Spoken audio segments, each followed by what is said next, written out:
Will you invoke the Insurrection Act to deal with the situation in California? If there's an insurrection, I would certainly invoke it. We'll see, but I can tell you last night was terrible.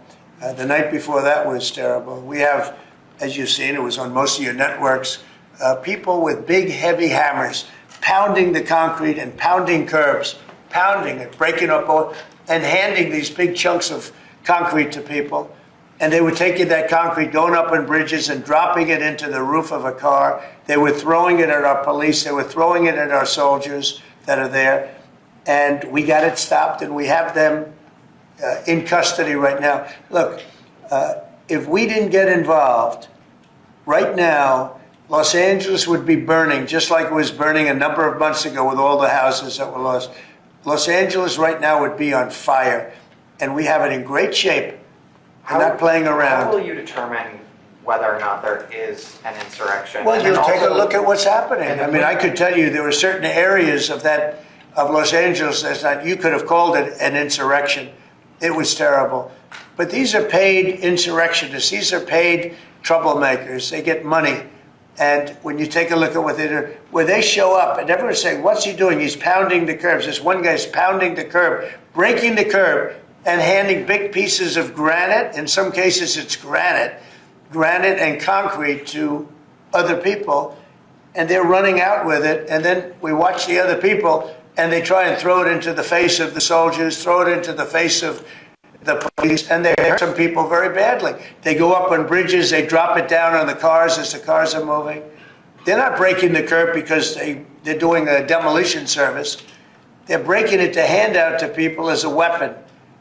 It's bad stuff. I've never seen that before. Mr. President, how soon do you want to see FEMA eliminated? And what's your message to the governors about how much more of an expense is going to fall to states? Yeah, well, it's not going to be so much the states. We're going to give out less money. We're going to give it out directly. It'll be from the president's office. We'll have somebody here. Could be Homeland Security, but we're going to give it out through a method where it's given out. As an example, I just gave out $71 million to a certain state. They were looking to do about 120. They were very happy with the 71 million. We did a little cutting, and they were very happy with it. So we're going to do it much differently. We think after this, Christy, I'd say after the hurricane season, we'll start phasing it in. Yes, sir. We set up a FEMA council over the next couple of months. We'll be working on reforms and what FEMA will look like in the future as a different agency, as under the Department of Homeland Security, to the President's vision.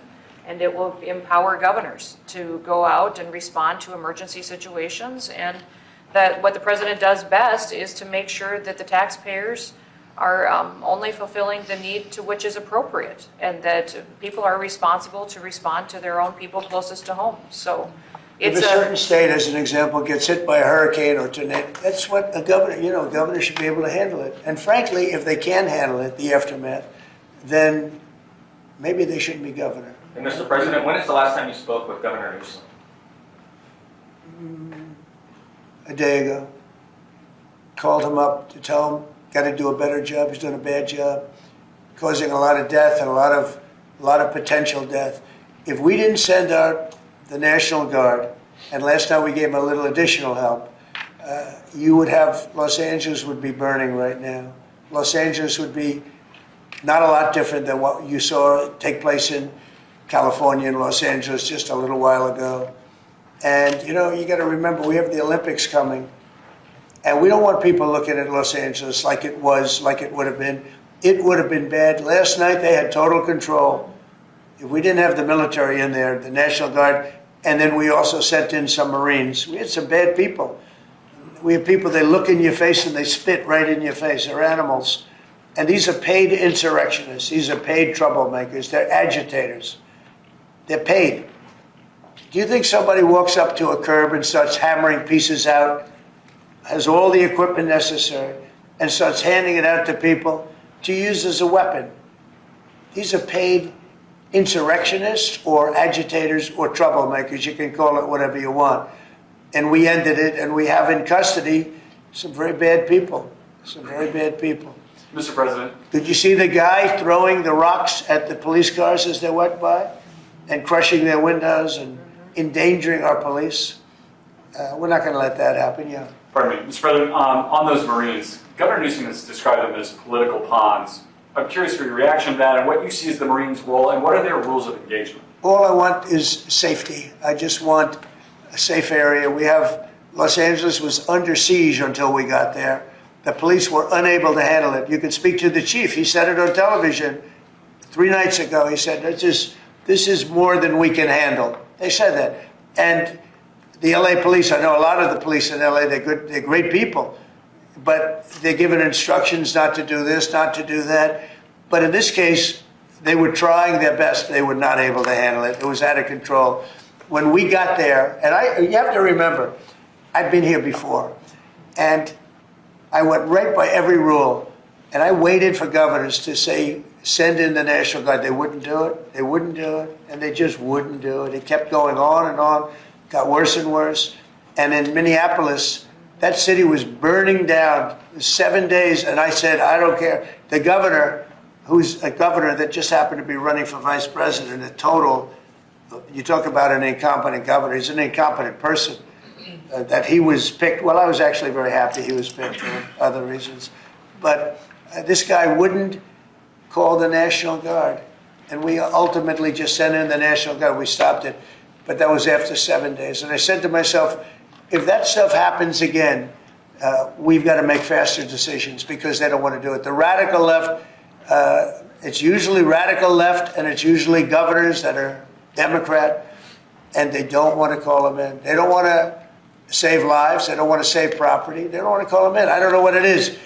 We sent them in, not early, we sent them in late as far as I'm concerned.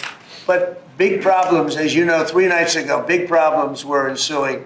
If we didn't send in the National Guard quickly, right now, Los Angeles would be burning to the ground. The Marines is, a lot of people think, an escalatory step, but these are guys who fight wars. Are you at all concerned that things could get out of hand with Marines? When I see people American City? Throwing concrete into cars, when I see people, the kind of people that I saw on your network doing danger to the police and to the military and to the National Guard, no, it's okay. You know, you start running out of people. When you have 2,000 people from a National Guard standpoint, we have a very big military. But the National Guard, they needed a little extra help. And we sent them a little, and we did a great job last night. We had, well, you got a lot of cars go up in smoke and flame and a lot of bad scenes, but it was pretty minor by comparison. This morning it's very calm. We'll see what happens later. But they know if they go there, they're not going to get anywhere because we have the National Guard there. We backed it up with a number of Marines, yeah. Mr. President, do you agree with Governor Abbott soon signing legislation to mandate the 10 Commandments in school classrooms? Having to do with what? Governor Abbott is soon going to sign legislation to mandate displays of the 10 Commandments in school classrooms. Do you support him? I have to take a look at it. I'm going to have to look at it. Will the National Guard be in California indefinitely? How long will they be there until you think? Until there's no danger. It's easy. Look, it's common sense. You ask me that question. When there's no danger, they'll leave. You would have had a horrible situation had I not sent them in. Horrible. You'd be reporting on a lot of death and a lot of destruction that's not going to take place.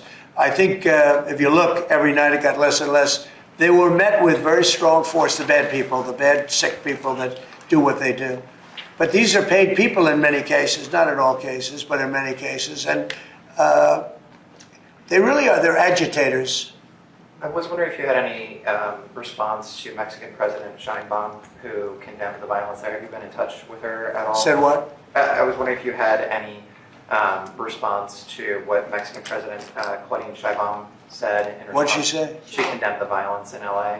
Oh, I do too. Yeah. Have you been in touch with her at all? Well, you think I don't condemn it? I condemn the violence in LA, ladies and gentlemen, but I also stopped the violence in LA. And by doing what I did, I stopped the violence in LA. And that would have been, I think, maybe I'd ask Christie to speak to that. That would have been an unbelievable tragedy. We would be talking, I don't know that would even be here right now. It would have been so bad. I'd probably maybe be out there. I don't know, but Christie, could you speak to that? Absolutely. So in 2020, I was a governor of a neighboring state to Tim Walz and watched him let his city burn. And the president and I have talked about this in the past, and he was not going to let that happen to another city and to another community where a bad governor made a bad decision. So Claudia Sheinbaum came out and encouraged more protests in LA, and I condemn her for that. She should not be encouraging violent protests that are going on. If people are allowed to peacefully protest, but the violence that we're seeing is not acceptable, and it's not going to happen in America. This president is standing up for the average American who wants to walk their child to school every day safely, run their small business, and provide for their families. That's the action that he's taking. He has every authority under the Constitution to send these National Guard under Title X into these communities and make sure that operations go smoothly, that law enforcement officers are protected, that they can continue to do their work without fear of being injured or killed or disrespected, and that they can go home to their families at night. So I'm incredibly proud of the president for activating the National Guard and for sending in these Marines, because these Marines are specifically trained to meet the need that we have on the ground in LA right now. And Governor Newsom has done a disservice to the state of California for many years. The people there should never elect him into a leadership position ever again. He The clearly governor's a cannot. nice guy, but he's grossly incompetent. Terrible When it comes to governor. his railroad that he's building, where it's like 30 times over budget, nobody's ever seen anything like it. Now it doesn't even go to San Francisco and LA. It's way short of it. After years of work and overruns like nobody's, those contractors are some of the wealthiest people in the world, I guarantee you that, because that money goes to those contractors. They just did a number on the wallet of the people of California. That train, you should look at that train. That is the greatest. I've never seen cost overruns. I've seen cost overruns and great incompetence over my life. I've never seen anything like that. Mr. President, these protests obviously started in reaction to these large-scale ICE operations in Los Angeles. Should people expect to see similar operations in the rest of the country? Yeah. And will similar protests see Yeah, similar response? as you know, we're moving murderers out of our country that were put here by Biden or the auto pen. The auto pen really did. I mean, the people, whether it's Lisa Monaco or whoever operated the auto pen, these are criminals. The people are criminals that allowed these criminals into our country. And I don't think that Biden knew what the hell he was doing. I don't think he even knew about it. But when they opened up our borders for the whole world to come in, yeah, we're going to get them out. We're getting them out. We're starting to get acknowledgement from the courts that, there's a system. They come in without courts and they go out, they want trials and everything else. I think that's starting to work out now. Judges are starting to see what a terrible situation it is. Many of those people that you saw on television last night are criminals that were allowed into our country by Biden. And they want to stay, and we don't want them. And they come from jails, and they come from mental institutions, and they come from all over the world, not just South America. And we're not going to let them stay. And this is the first, perhaps, of many, or perhaps, if we didn't attack this one very strongly, you'd have them all over the country. But I can inform the rest of the country that when they do it, if they do it, they're going to be met with equal or greater force than we met right here. We did a great job. The people, you, Christy, and Tom Holman, and all of the people, Pete Hegseth, all of the people involved did an amazing job. We stopped a disaster. And it looks like a planned disaster, this didn't just happen. They had weapons, they had tools, they had everything you needed. I mean, they were throwing iced water in bottles, in glass bottles, at officers and at soldiers. These are, you could not use the word insurrection, but you could also use the word, these are very dangerous people, they're bad people. They were met with heavy force and they folded. And they may be there a little bit tonight, they may be there a little bit, but it seems to be getting less and less because they're going there and they're met with a very heavy force. And if they weren't, you would have that city right now would be on fire. It would be burning down. The rest of it, what's left over. Because the other fire was started because they wouldn't allow water into LA. They wouldn't allow water into California because they had it all shifted out to the Pacific Ocean. And I turned it around. And I told them to do it in my first term, and they didn't do it. We had COVID, and they didn't do it. And I told them to do it. We did it in the second. Now we have billions of gallons of water flowing down. But Newsom should have done this. He's an incompetent man and an incompetent governor.